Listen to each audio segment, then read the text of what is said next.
What is up, Pitt fans? Welcome to another edition of the PG Pitt Show brought to you by FanDuel. I'm Stephen Thompson. That's Abby Schnable. We both cover Pitt athletics for the Pittsburgh Post-Gazette. We've got a big week ahead of us, not just Thanksgiving, but three really huge games in the world of Pitt sports, starting with a big volleyball game on Wednesday.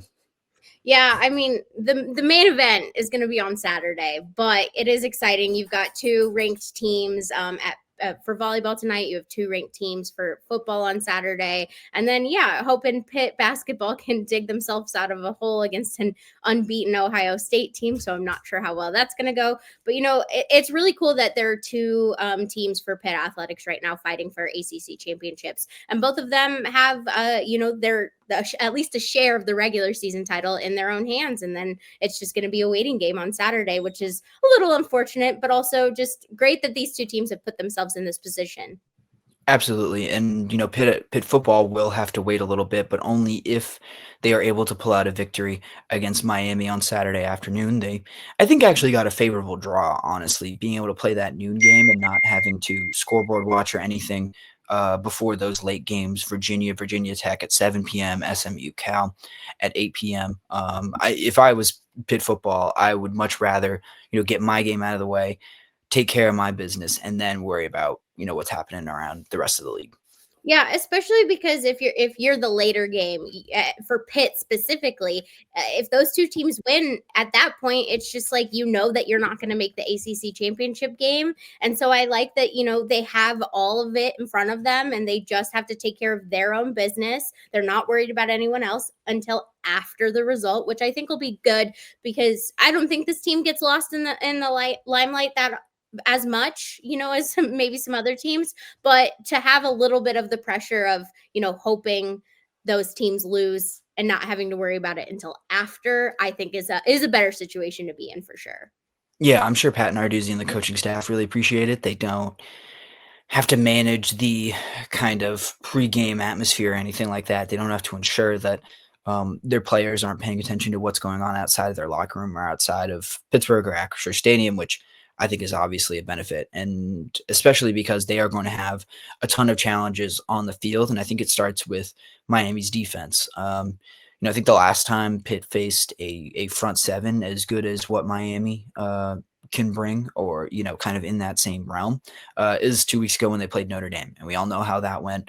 Not only was it kind of a bad loss, but also I think by the way they lost, like it just looked kind of overwhelmed in the trenches, especially on the offensive side of the ball.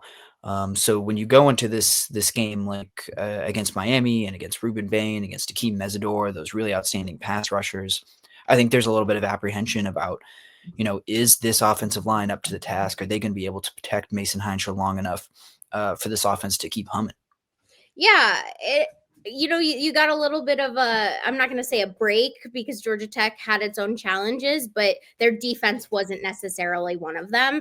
And so I'll be interested to see how Pitt can handle this, especially because, after that game, a lot of guys were upset that they weren't able to, show up. We heard it a lot from the defensive line, but the offensive line was in a similar boat in that, they wanted to be better against that defensive line. And I think I would hope that they're gonna carry how uncomfortable that loss was against Notre Dame into this one and kind of use it as, Notre Dame was our test run. We've learned how to handle a good defense and a good offense, and now let's settle in, handle our business, and hopefully get through it. But I do think it's going to come down to a big performance from the offensive line. I don't think there's going to be a lot of errors that they're able to have, simply because sometimes Mason Heintschel himself takes a little bit too long to make decisions, and so if they're able to give him as much time as possible, that's going to put Pitt in a way better position than against Notre Dame. Yeah, absolutely. It was interesting after the Notre Dame game, talking to offensive line coach Jeremy Darvo. Did say pretty explicitly that Pitt in this offense really expects their offensive linemen to be able to win one-on-one, and occasionally they will leave a running back in, leave a tight end in to chip a pass rusher or something like that. But there's a lot of responsibility on those offensive linemen to even if they're facing six rushers or something like that, to give Mason Heintschel as much time as possible when they're one-on-one matchups, which they didn't do against Notre Dame, and it's a pretty tall order in this game to do it against Bain and Messidor and the good defensive tackles that Miami has, and I think you would expect them to bring a lot of pressure as well.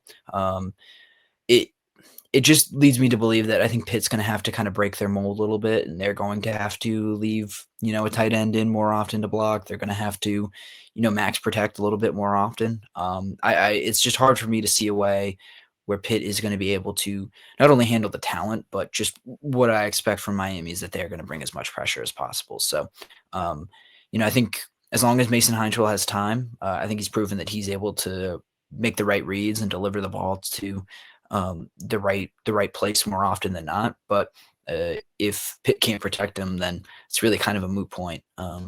He's athletic enough to avoid rushers and avoid taking as many sacks as maybe someone else might. But him being under pressure is not how Pitt wants to play this game. They don't want Mason Heintschel to have to be the hero and avoid pressure all on his own.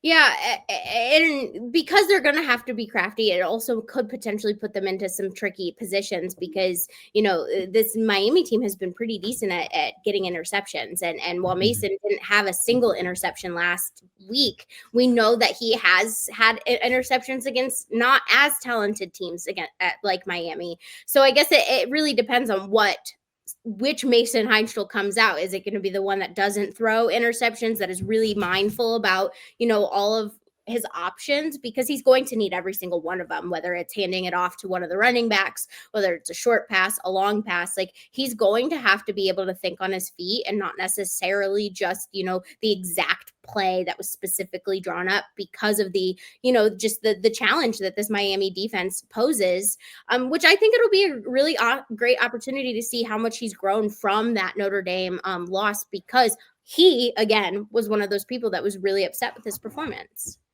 Yeah, and I think you make a good point about, is Pitt going to be able to keep Miami honest, right? Are they going to be able to, run the ball effectively enough, or even use kind of the quick game, short passes, screen passes, things like that, enough to not neutralize those pass rushers, but make them think twice before, pinning their ears completely back and going straight after Mason Heintschel. If Kyrie Turner can run for another 200 yards, then I think Pitt's in good shape. But, they have to at least be able to keep Notre Dame honest.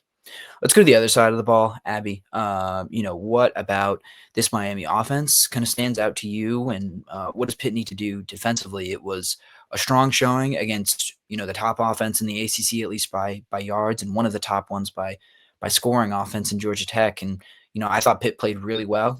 Maybe got a little leaky towards the end once they had the lead, but, they did a lot of impressive work in that first quarter. I think it was 5 stops on the first 5 drives against a really, really talented offense. But Miami's a little bit different from Georgia Tech. Yeah, Miami might be the most balanced offense that Pitt will have seen this season. They pass a lot, but they also run a lot. And of the tough teams that Pitt has had to play, that hasn't been the case. I mean, Notre Dame and Georgia Tech are very run heavy. Yes, they do pass the ball, but their strength comes in their run. And I'd argue that while Miami is balanced, very balanced, they do tend to pass and they rely on the pass. And I go back to how picky we've been about this secondary. The secondary is going to get tested, really tested. I like that they're coming off of the performance that they had against Georgia Tech. Javon McIntyre, Rashad Battle, Kavir Baines, they all made huge plays for this team against Georgia Tech, but it's going to be even more important against Miami because of how much not only Carson Beck likes to throw the ball, but Malachi Toney is such a talented wide receiver. It's not even just his ability to catch, but it's his ability to get away from defenders.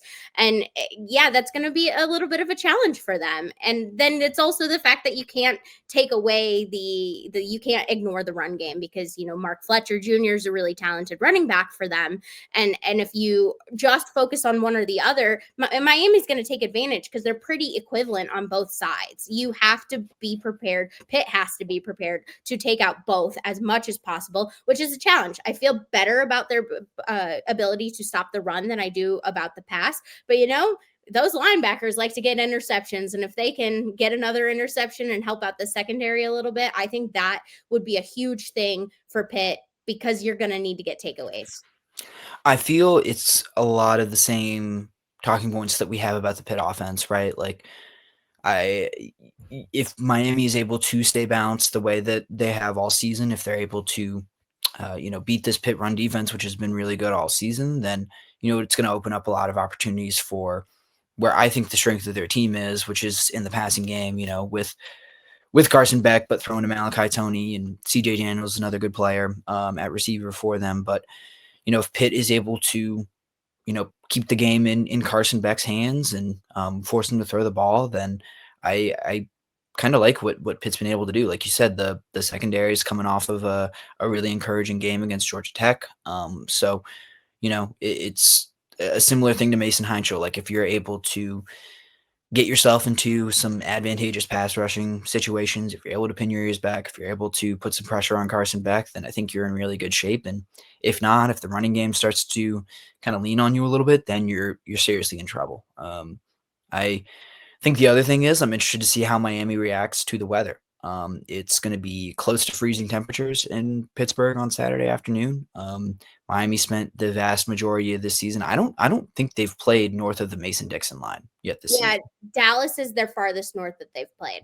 Yeah. So, it'll be, I'm these guys are essentially professional football players now. You would think that some of them at least have played up north and have experience playing in the cold, but at least for this season, they've been, I don't know if they've played in a game colder than 50 degrees or, the mid 50s. So that'll be a challenge for them as well. Pitt home field advantage, I think, is really going to play into this game as well.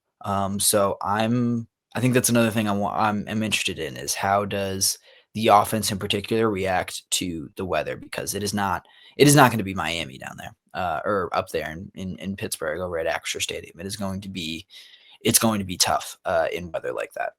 Yeah, it's a high of 36, which is among the coldest that it has been in Pittsburgh Mhm. this fall winter, and so it'll be interesting for sure. Chris Peak from Panther Lair did say to me yesterday that one of the last times that Miami was here in late November, it was freezing and they were warming up shirtless. So maybe it's not going to end up being as big of a thing. But I do think because of the fact that they haven't gone north of Dallas, they haven't had to deal with it, and again, it's not only the coldest that they've been in, it's the coldest that Pittsburgh has been in this year. I'm not worried about Pitt handling the weather because they practice outside more than they don't, and it has been cold. But yeah, it's definitely going to add a different element that I don't think a lot of people are expecting. And I think that goes back to all the way when we, went through and talked about preview games and who we think they could beat down the stretch. I remember that we brought up this point of Miami doesn't play very much outside of warm temperatures, and that really could be a thing. I think about the NFL, like Tua Tagliova isn't very good in the cold, and so what's it going to say about the Miami Hurricanes? Well, I mean, at least if you believe our friends at FanDuel, who have Miami as about a touchdown favorite, they're 6.5 point favorites. Many people aren't expecting the cold to be that much of a factor in this game. But Abby, I'll throw it to you. We can get right into our game picks. Do you think Pitt will win this game? And how do you look at that 6.5 point spread? Which side do you fall on? I think it's going to be closer than 6.5 points. And I keep going back and forth, but I am going to give the edge to Pitt today. I just think with what they're coming off of, what they have to play for, they're going to bring everything that they got. And I'm not sure Miami's going to be prepared for that, just because a lot of people, even after the Georgia Tech loss, continue to doubt this Panther squad. I'm with you. I think Pitt wins. And I think I think the home field advantage really does play a pretty big factor. I really do think that the cold temperatures are going to affect how Carson Beck can throw. I think Pitt's going to get at least one turnover off of him, at least one interception. Pitt's second in the league in interceptions, and I believe first in return yards. So I think that's going to be a factor. I just like Pitt at home. So I'm with you. We're both riding with the Panthers this weekend. How about that over under 50.5 points? What do you make of that? I keep going back and forth because both teams have really solid defenses. But I also could see both Mason Heintschel and Carson Beck going off. But I do think both teams' strengths lie in the defensive end. So I am going to take the under, but I do think it'll be close. I think it'll be close too. I mean, 50.5, not a big number at all. I'm going to take the over. I think it goes slightly over, though. Mhm. I think there may be a few field goals in here that put the over, that make the over a winner. So I'm going to ride with the over as well. And Abby, there are a couple other games, as we alluded to at the beginning of the show, Virginia and Virginia Tech, SMU Cal, that are also kind of big in the context of the ACC title race and in Pitt's context as well. So might as well make some picks there as well. How about Virginia and Virginia Tech, the Cavaliers, a 9.5-point favorite? I mean, who do you think wins? Does Virginia Tech make it close? It seems like history is really on Virginia Tech's side, even if they're having a rough season. Yeah, historically, Virginia Tech has walloped Virginia. Like, I don't know the exact stat, but it's only 2 in the past, like 10 to 15 appearances that Virginia has won. I do think that Virginia is going to win this one just with how bad Virginia Tech has been this season. And again, goes to how much that Virginia has to play for. Essentially, they have the control of the ACC championship game. If they win on Saturday, they're in. And that's a big thing to play for. And I don't see them letting their rival take that away from them. I really think one of Virginia or SMU loses this weekend, and I think there are compelling reasons for either a Cal or a Virginia Tech win. I think the more likely outcome, given the recent history, is a Virginia Tech win. So I am going to go with the Hokies. I think that the recent history is just too much. I mean, it really hasn't really mattered historically how good Virginia is. Virginia Tech seems to always get or most of the time, more often than not, get the better of them. So I'm going to ride with the Hokies. How about SMU and Cal? The Mustangs are 13.5-point favorites, but they're going over to the West Coast, which we know is not easy. I would be a little surprised if Cal was able to pull out the win. Like you said, I think if someone is going to pull out an upset over these 2 other first-place teams, it would be Virginia Tech over Virginia. I just don't see Cal being able to, handle this SMU team that's really rising right now. They're playing really well. They've already beat even more challenging teams. I mean, they beat this Miami team that Pitt has to play. And so I just don't see it happening for Cal as much as it would be great for Pitt. I'm going to have to take the Mustangs. So Abby does not think that there will be an opportunity for Pitt to make the ACC title. I want that on the record.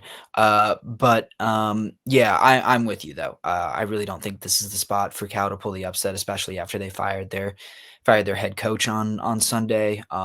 Maybe they make it a little frisky early. I think they'll pull out all the stops, fakes on special teams, trick plays, things like that. But there is a reason that SMU is favored by as much as they are, and I don't think they're going to let kind of the West Coast travel and an odd body clock maybe affect them. So I'm going to ride with the Mustangs as well. We appreciate you all riding with us and following along all season as we get set for the regular season finale. But thank you for tuning in to this video. Make sure you like the video, subscribe to us, PG Pitt on YouTube, and follow all of our written work at post-gazette.com. Like I said, thank you for joining us, and we will see you all next time.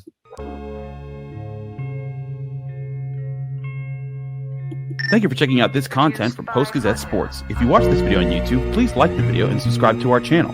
For all of the sports coverage the Post-Gazette has to offer, visit post-gazette.com.